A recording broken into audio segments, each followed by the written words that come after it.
How did I get into science? Well, it wasn't because I'm from a scientifically literate family at all. In fact, nobody had been scientists in my family, and I was the first one from my family to go to university. I went to a state school back in Britain.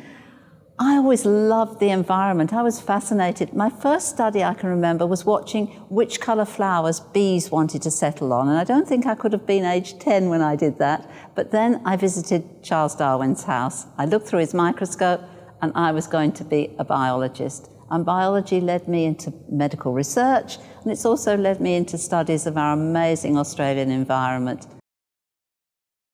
So I'm coming to the end of my degree, and I'm not sure what I'm going to do next.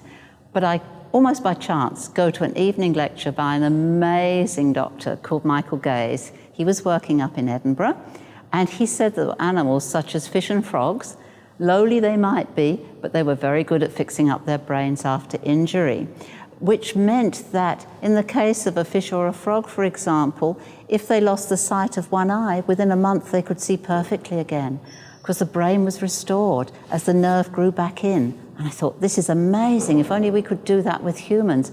What is it that these animals have about them? What are the molecules in their body? What are the cells' potential that we've somehow lost as we've evolved into more complicated brains? So I did a lot of research in that area, and it was just such a joy to be at the beginning of a whole era where, having thought that we couldn't fix up the brain after injury, and clinical doctors were saying, don't expect that we can ever help, that we actually help change the culture to say we will make a difference. Science has a lot of highlights, but there are also times when things don't go quite as well as you expect. So I've tested some molecules that I hoped would get nerves to regrow, and they would grow just a fraction of a millimetre, and then they'd stop. So that was really exciting to see the growth, and then disappointing to see that it didn't continue. But it did begin to tell us more, because not all the cells started to regrow. What was it about those? What was it about the environment they hit that stopped them? So if you're a scientist, I think you have to be an optimist, and you have to see the messages, the secrets, in this case, that nature is trying to tell you.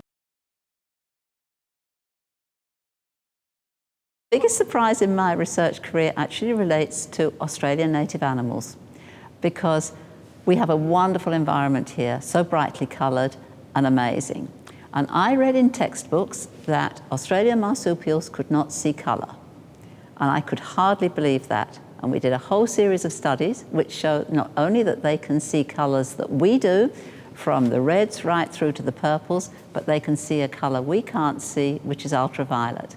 And that was a wonderful surprise to me.